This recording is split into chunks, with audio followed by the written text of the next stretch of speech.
everyone, I'm Dara. Thanks for clicking on my video. Today I want to work on a project that's been in my unfinished objects for I think about 4 years.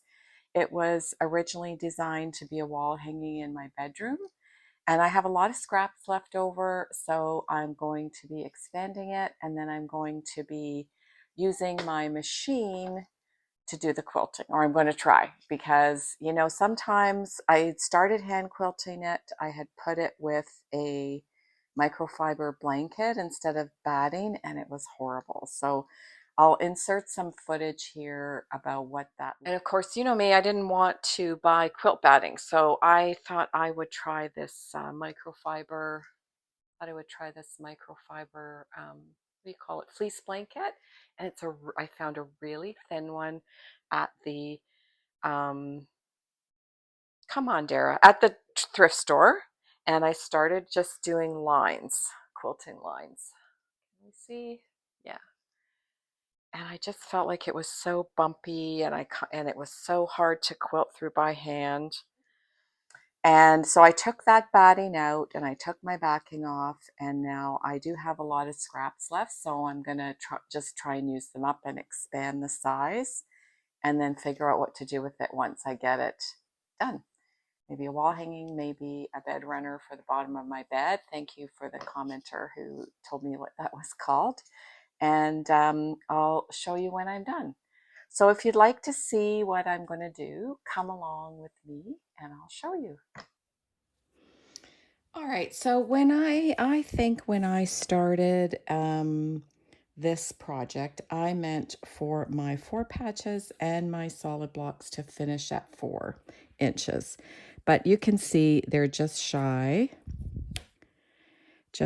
because I was still learning about my 1/4 inch seam, and it's not as accurate as it should have been. So I think I will keep going to make some more blocks with 4-inch, finishing at 4 inches. And originally I was going to work to a certain size, but I'm not going to do that anymore. I'm just going to make some 4-inch blocks and add them on. So these are my scraps.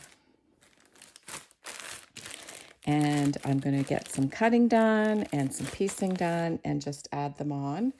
The other thing I want to do is put a cover behind these eyelet pieces. So I think I'm going to do some cutting of some plain white fabric and get that done on my main piece first, and then proceed with making some 4 patches. So I'm going to cut some 4.5-inch squares and 2.5-inch squares out of this and get busy backing this.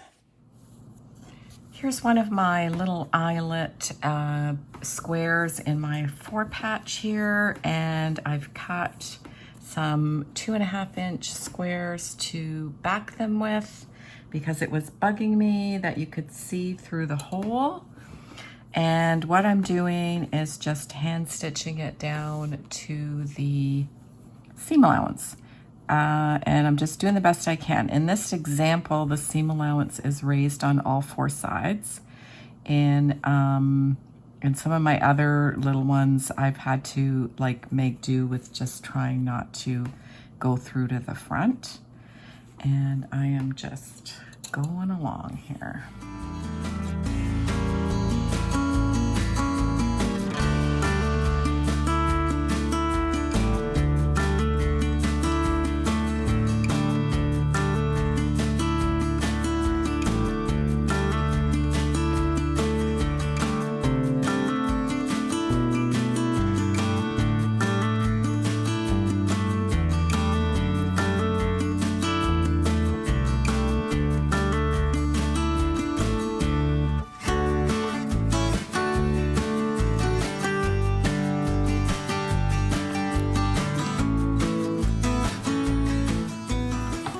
Okay, that's that one done, and that's the right side.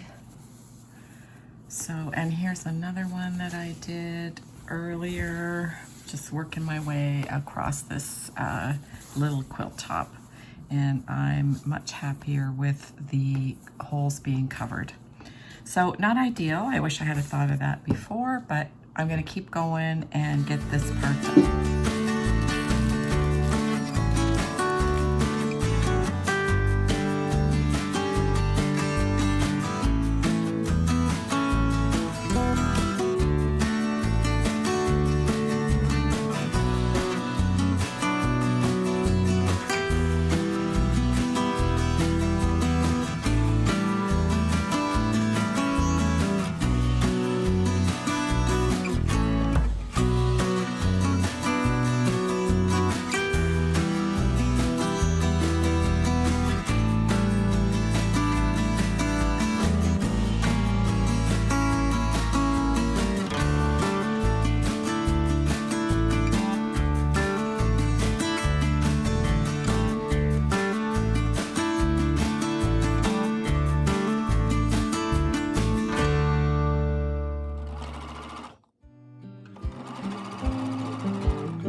Okay, I've got my 4 patches done, and I've got a few that are, you know, less than perfect, and a few that actually came together fairly well.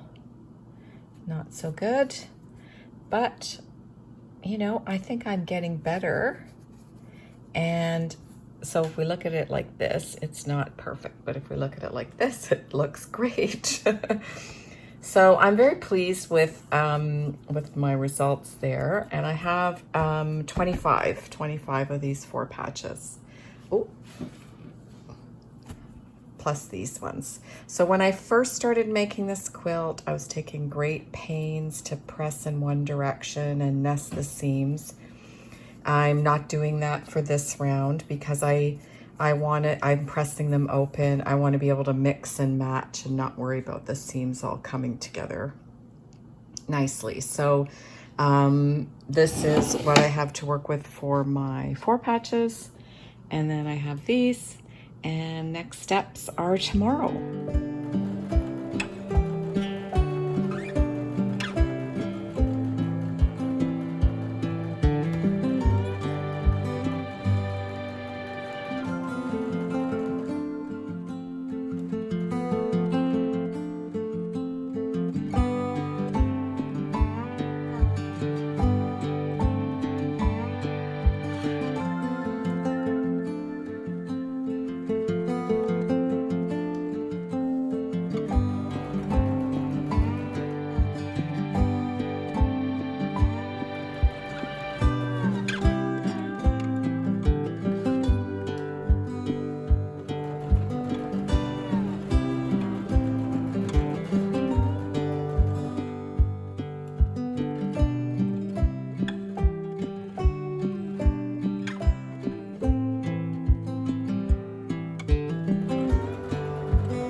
right, so this piece here is the new piece I've just sewn, and then I also sewed a row at the top.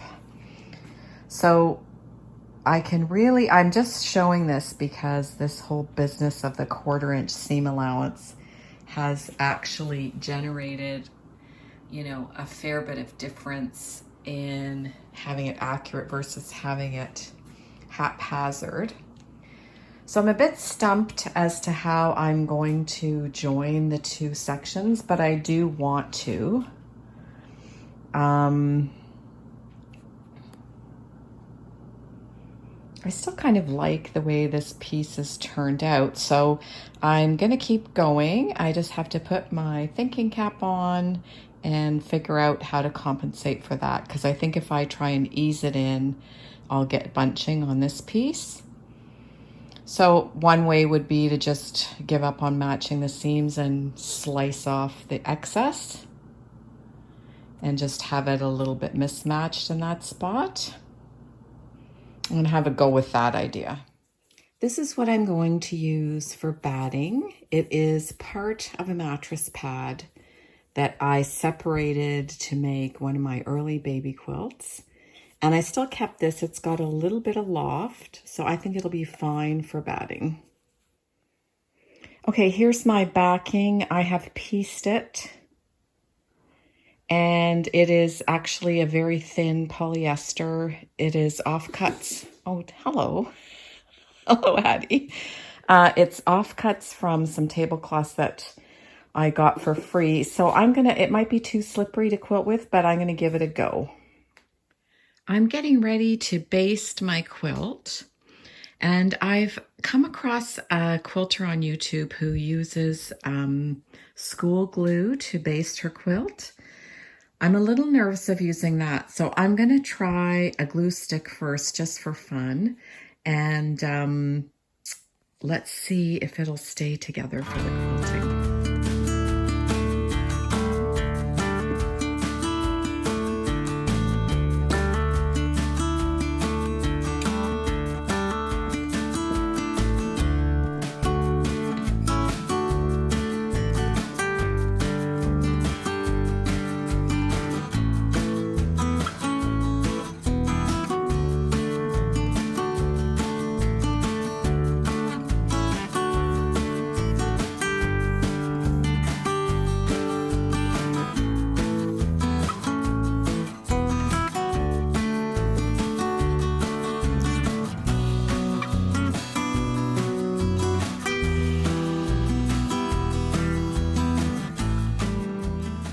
This is how much glue I've applied to one side of the backing.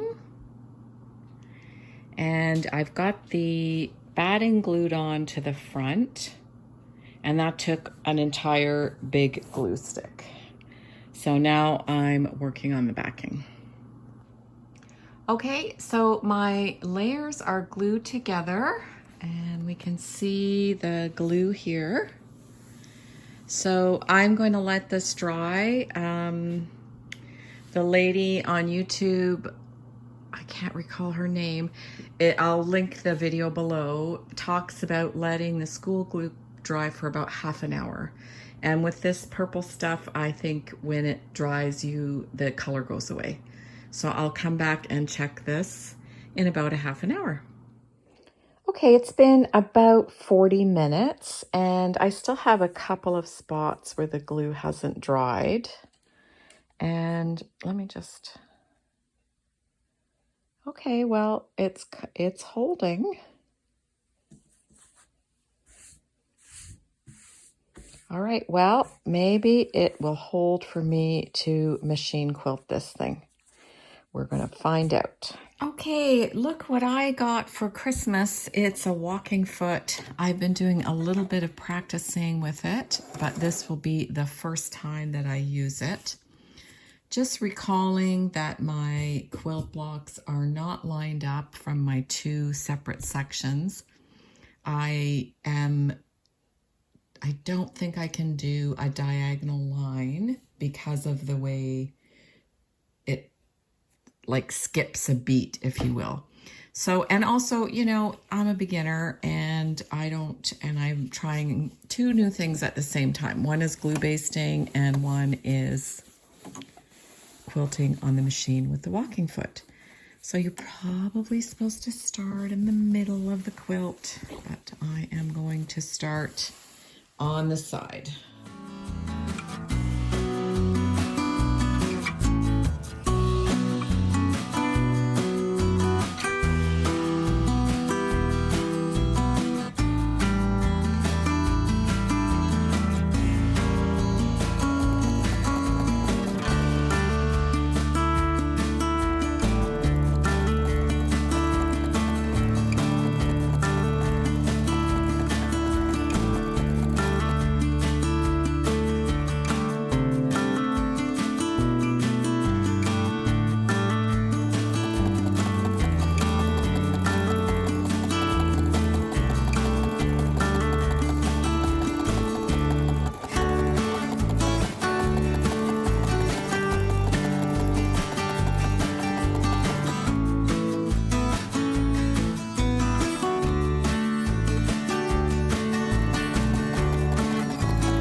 Here's my guide there. So I'm going to go back to the front end and try and get it lined up with my stitching line.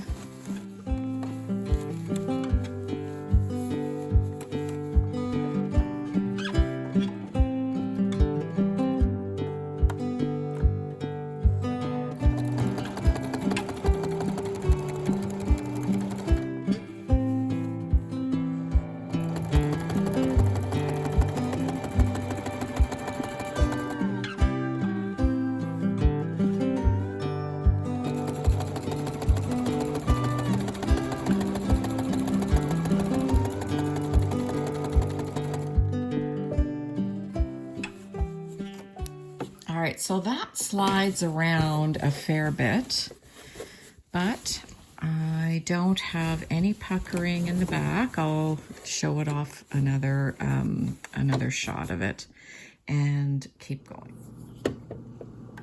All right, so this thing here does not stay in one spot. Here is my first few lines, but some of them are good, but they're kind of listing off to one side. So I decided it's probably gonna make sense to mark lines because I don't think I can rely on that arm. So I started with chalk, but it's kind of miserable. It's taking a while, so I moved to my washable marker, and I've just used my ruler to space them out. And there's my marker. And now I'm going to keep going with the quilting and the walking foot.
Okay, so that's the quilting. You can see, you know, there's a bit of a skill to that walking foot, but surprisingly, that glue basting held, and I got a little bit of rippling on the back, but no puckering, which I'm also surprised because this is really slippery polyester. But that is the quilting done. So now for the binding. You know, this is cut on the curve because it's from a skirt, but I have two pieces of this thin stuff, and I have a small amount of this, and then I have all these teeny tiny scraps. So I think I'm gonna try and do a scrappy binding and then use up all these little bits and pieces. I would really love to do my binding. I think it would be really pretty with the dark blue, but I don't have any more other than these little pieces. So I'm going to just spend some time sewing together all my little pieces here and see if I can get myself 210 or so inches of 2.5 inch binding, right? Yeah, 2.5 inches wide. So I'm going to really try and use up all these teeny tiny bits so that I can get the most out of my scraps. These are 4 patches that I made that turned out to be too small. So here we go. I was able to get what I think is going to be enough binding out of all my little bits and pieces. Okay, so I can feel the edge of my quilt right here. So I'm going to butt my seam measure thing right there and draw myself a line so I know where to stop sewing.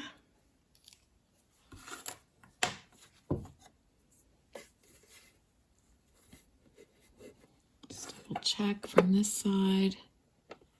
So I'm going to stop sewing just before my line.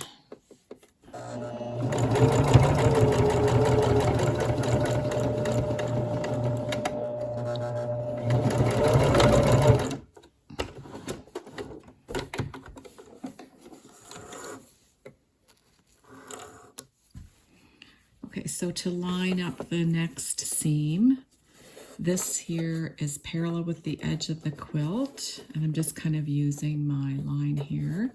And then this is like a 45 degree angle. So that's the side of the binding that I just sewed. And now I'm going to come down.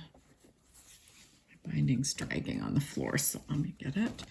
Okay. And so this top fold is right on with the edge of the quilt. And I'm going to use my seam guide again.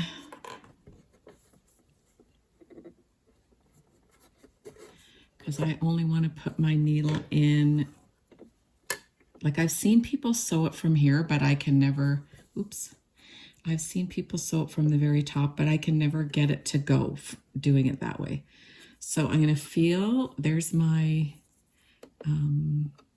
corner of my folded binding. And this is where I want to put my needle in right there.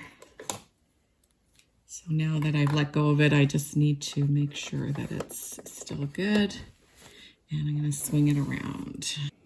Okay, so I can just see my green dot. You guys probably can't. So my needle's going right in where my green dot is. And then I'm going to position my binding to be flush with the edge of the other side of my quilt and continue to sew using a small back stitch at the beginning.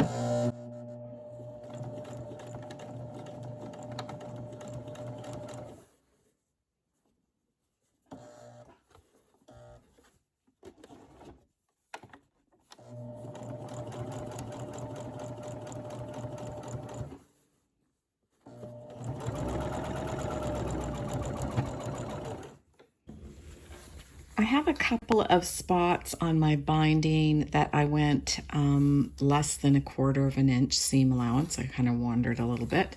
So I've just got clips right here to remind me before I flip it to go back and adjust that.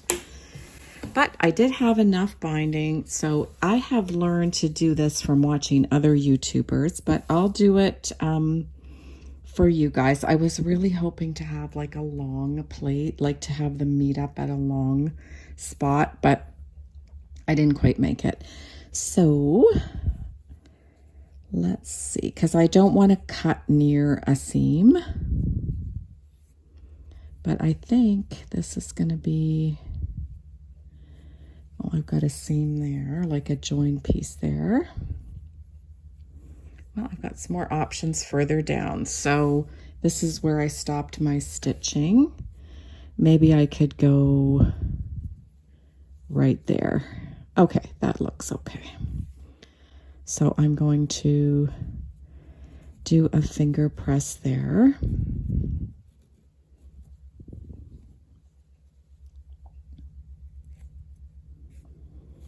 And then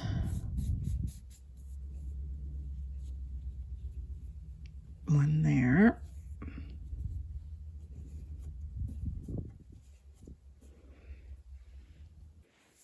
Okay, this fabric does not have any sizing or starch or anything in it, so it is not, I don't really trust it to hold my finger press, so I'm gonna put a little clip there and take it over to my iron.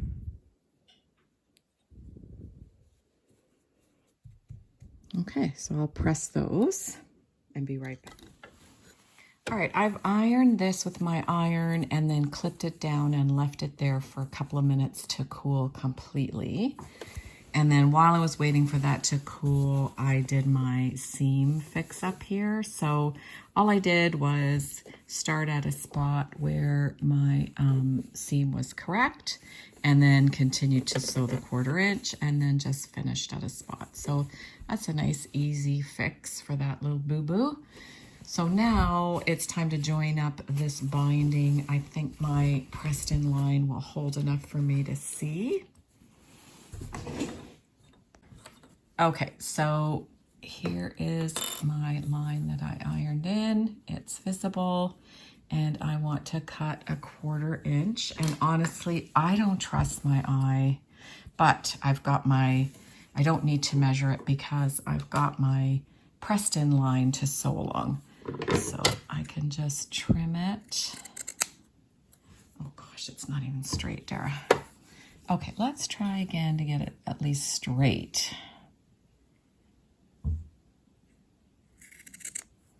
Okay, so I have this little piece left. And the other side,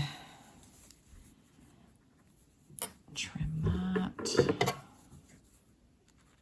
Try and get it straight this time. Okay, and that's the little piece I have left. That's not a bad estimate, because often I have way more than I need. Okay, so let's put these right sides together and sew along.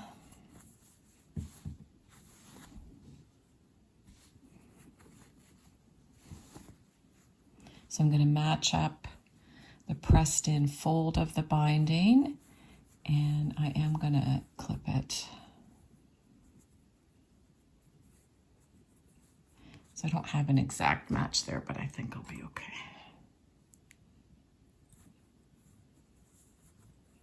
This side matches up.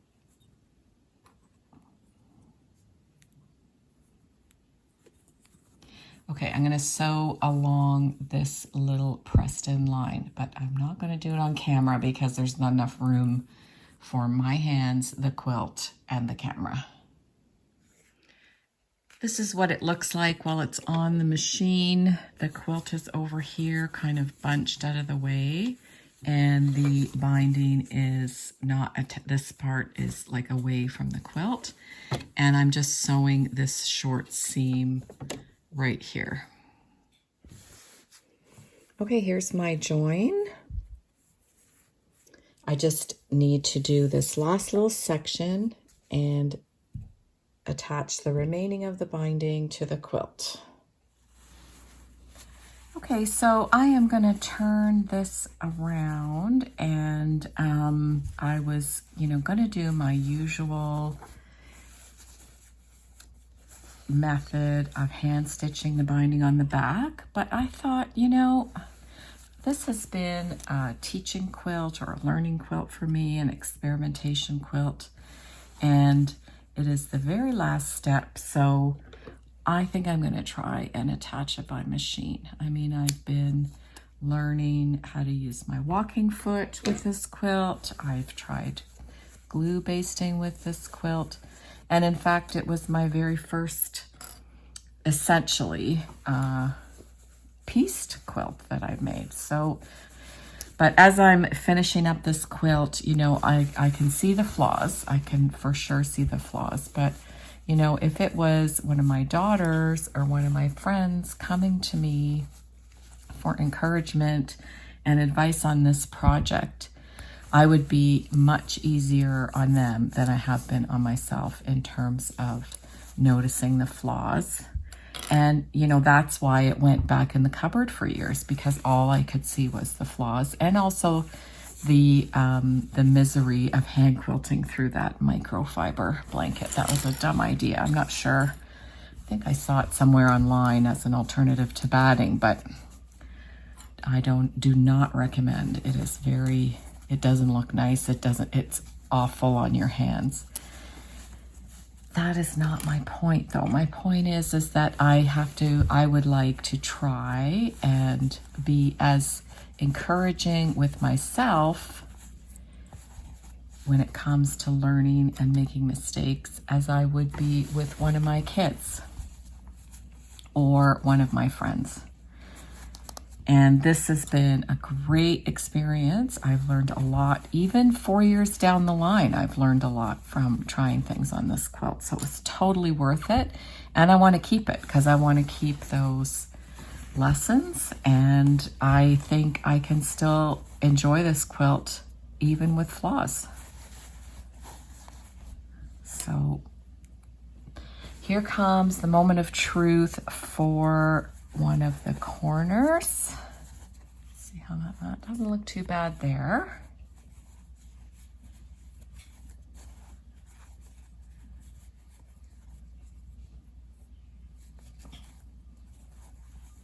So let's get this side turned a little bit.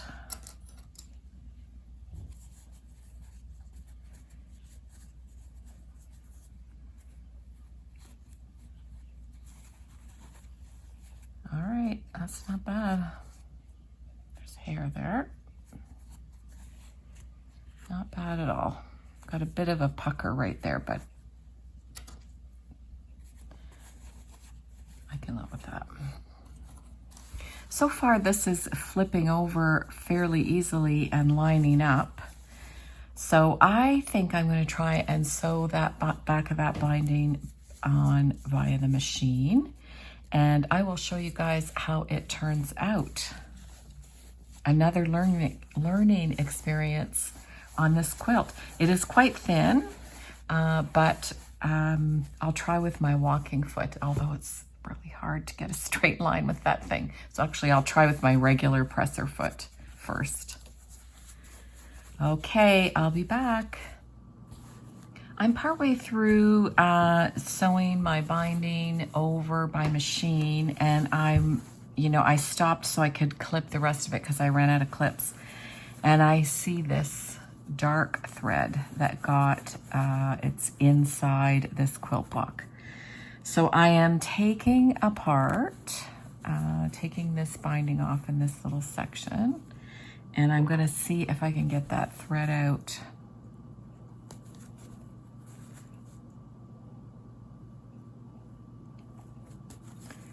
Okay, let's see. It's sewn down by the quilting. Kind of saddened by the fact that I didn't see that when I was quilting, because I guess I could pull out the quilting too. Let's see what we can get out here. Oh, there it is. I can still feel the glue holding the batting to the fabric. Okay, maybe I can trim and get the other side. Yeah, the glue's still holding there. I can, anyway, it's come apart now. There it is.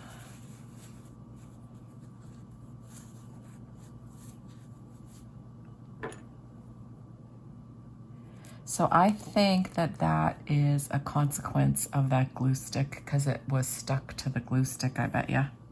That's my working theory anyway, but I'm glad I got it out. So now I'm just going to reattach this little section and then keep going. Okay, that only took about 15 minutes to stitch on. And here's what it looks like on the other side. It is mostly appearing in between the binding and the quilt. Sometimes it went over the binding because I guess, you know, I'm not as accurate. But even when it's close to the binding here on the right side of the quilt, I still think that looks neat and tidy. So let's see. So the last thing is to wash the quilt, and I had a few glue spots, like I can feel that's crusty, that didn't like dry clear. Here's another one here. So I'll show you that to see if that purple glue washed out. And of course, I'm pretty confident that my green marker is going to wash out because I've used the washable marker lots of times. Okay, this is what my new bed runner looks like on my quilt. This is my summer set. I know if you guys have been with me for a while, you'll have seen that I have a red and black plaid quilt for the winter. I think it looks all right. I'm really glad I finished it. So all my marker lines have come off, and those splotches of glue are gone. Got some ripples, but I'm gonna live with that.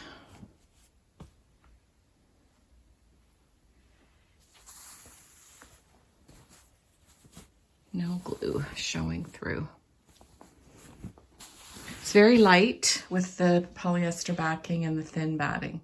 I hope that coming along with me as I muddled through finishing this unfinished object that's been, you know, lying around and bugging me for a long time will inspire you to try doing something with any projects you have lying around that are unfinished.